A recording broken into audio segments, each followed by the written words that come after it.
O teu corpo foi exigido de uma forma diferente daquela que se exige no balé clássico. É, claro. Tá, como é que foi trabalhado isso? Olha, Porque aí... vocês não sabiam nada. Não, nada. A gente sabia apenas um balé clássico, mas a gente falou. Se assim, o Cláudio, a primeira coisa que é interessante que ele também fez, que eu achei muito interessante, é pegar assim, um trabalho que era técnico, clássico, e ele transformar aquilo. Desconstruir. Desconstrói para construir. Derruba tudo para construir nova coisa. E foi fazendo, eu fazendo do meu jeito com as crianças, ele fazendo do jeito dele, e não é que a gente não fazia repetir toda hora a mesma coisa de ninguém. Aí a gente foi fazendo interessar por aquilo e dar uma oportunidade da pessoa também crescer. E com isso a gente resolveu também conhecer, sabe o quê, minha amiga? A parte anatômica do corpo. Que falando para mim assim, eu para ele para mim, que também era bom se a gente tivesse um conhecimento mais amplo do trabalho corporal. Foi aí que vocês foram para a odontologia estudar anatomia. Hoje, na tua faculdade, a pessoa que está fazendo a formação de bailarino, ele tem aula de anatomia? Tem. Ele tem da anatomia, da cinesiologia, da neurologia. Eles têm obrigação de ter, sabe por quê? Porque quando eu abri no Rio de Janeiro a primeira escola, realmente foi um momento muito bonito e muito histórico. Então, aí pronto. E tu tens acompanhado os teus pupilos depois que eles saem da tua escola, da tua faculdade? Totalmente, minha filha. Eu vou atrás, eles me chamam. Você não vê Maria Alice Pope? Maria Alice está fazendo parceria contigo agora, nesse espetáculo, né? Ela é tua aluna? Ela foi tua aluna? Foi aluna lá também da faculdade, aluna do técnico, aluna da faculdade, professora do técnico, professora da faculdade. E hoje, para mim, eu considero Maria Alice uma das grandes, se não é a maior, bailarina do Brasil. E o que nós temos no Brasil para oferecer para essas pessoas que saem de uma faculdade de dança loucos por palco? O que nós temos para oferecer? Tem mercado? Tem público? Olha, tem público, mas não é assim como deveria ser. Não deveria ser, mas, afinal de contas, eu estou sentindo que as artes e a cultura no Brasil está sabe, não está tendo os devidos cuidados com nem os artistas, nem a maneira de cuidar deles.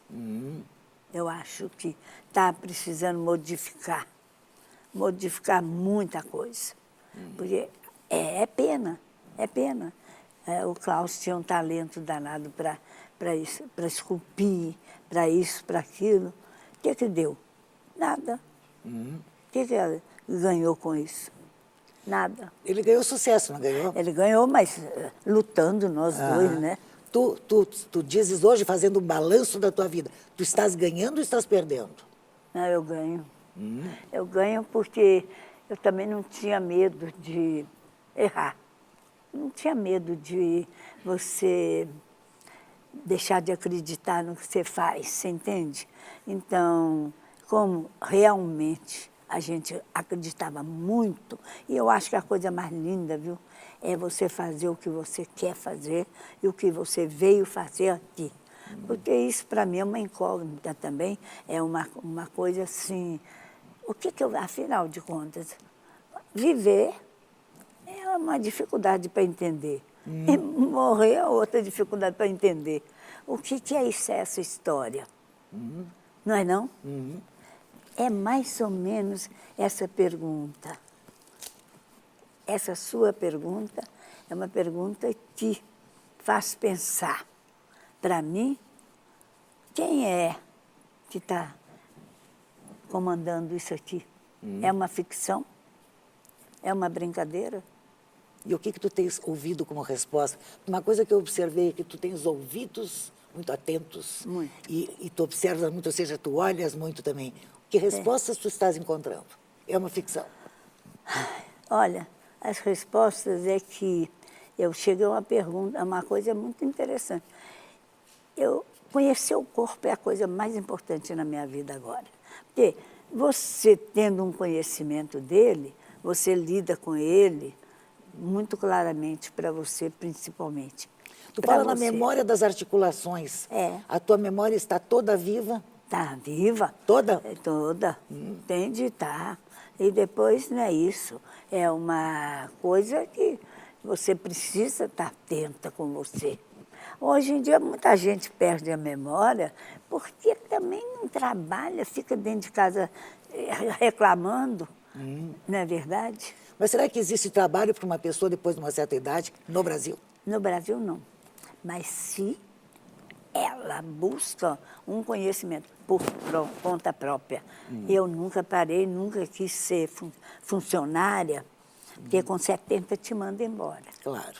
Então, eu falei, eu não vou mexer com nada que me mande embora, porque eu gosto de ficar até a hora que eu quero. Claro. E como é a tua rotina hoje? Minha rotina aqui agora é muito Não, trabalho. assim, agora tu és homenageada. Homenageada tem que trabalhar. Agora, na tua escola, na tua vida, o que te dá prazer fora do trabalho, por exemplo? Fora, É. eu vejo o trabalho, a produção do trabalho e o conhecimento cada vez melhor de pesquisar esse corpo. Todo mundo pesquisa alguma coisa. Ah. Ou pesquisa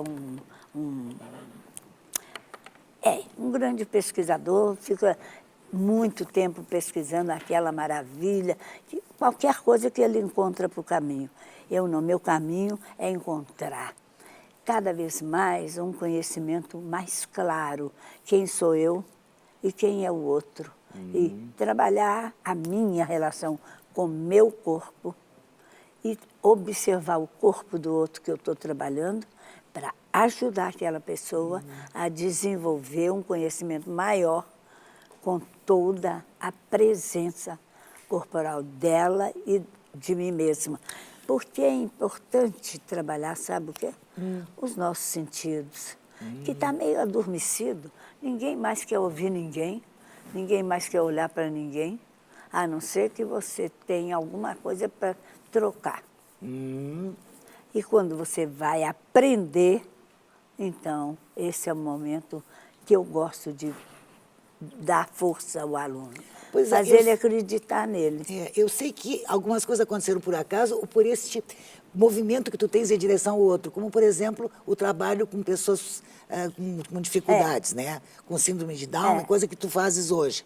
Parece que foi um acaso que te pôs quase que no colo. Né? Esse tipo de coisa, então, tu dizes, as pessoas só querem trocar. No caso, tu entregaste e tu recebeste. Né? Muito. Tá. E na tua vida, na tua formação, tu encontraste pessoas com capacidade para te dar, sem esperar o troco? Sabe quem me dá muito?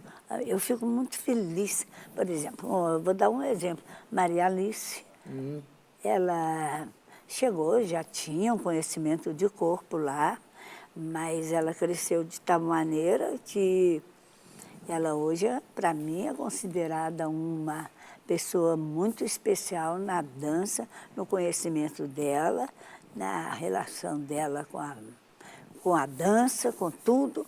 E assim são todos. Os que querem, os que resolvem encontrar o caminho. E eu acho que o corpo, cada vez que você vai lidar com ele, você lida de uma maneira que cada vez desperta em você uma percepção maior de tal área do seu corpo, e que se você trabalhar com ela, você pode desenvolver um conhecimento mais profundo, mais leal, mais real. Como é que tu tens lidado com o teu corpo? Eu lido todo dia. Como? Eu lido fazendo aula, eu lido dando aula, eu lido aparecendo sempre, trabalhando com ele, porque cada vez mais eu percebo que o corpo é o nosso instrumento. Nosso instrumento tem de ser cuidado, principalmente lubrificado. Máquina tem de lubrificar. Nós não deixamos de ser uma máquina. Uma máquina pensante, uma máquina que desperta boa coisa, desperta um conhecimento maravilhoso, cada um, mas existe uma coisa que é fantástica. Conhecimento do corpo adianta para me melhorar? Sim, claro. A nutrição também é importante, não apenas nesse alimento que tu ingeres, mas nas coisas que tu recebes, as coisas que te cercam. Como é que tu nutres? Eu faço também um trabalho bonito com uma pessoa do Rio de Janeiro, e gosto de fazer a orientação dela com a medicina chinesa, e eu acho bom, mas também não sou radical. Não sou radical, nem ela é radical comigo também. Mas eu acho legal, porque eu gosto de fazer assim uma alimentação mais saudável. Eu gosto muito de legumes, eu gosto muito de frutas, eu gosto muito de mudar, descobrir nova. Como eu gosto de descobrir o corpo, eu gosto de descobrir novas maneiras de sabores. Entendeu? Tá. E gostas também de te enriquecer buscando coisas, informações, notícias, vida?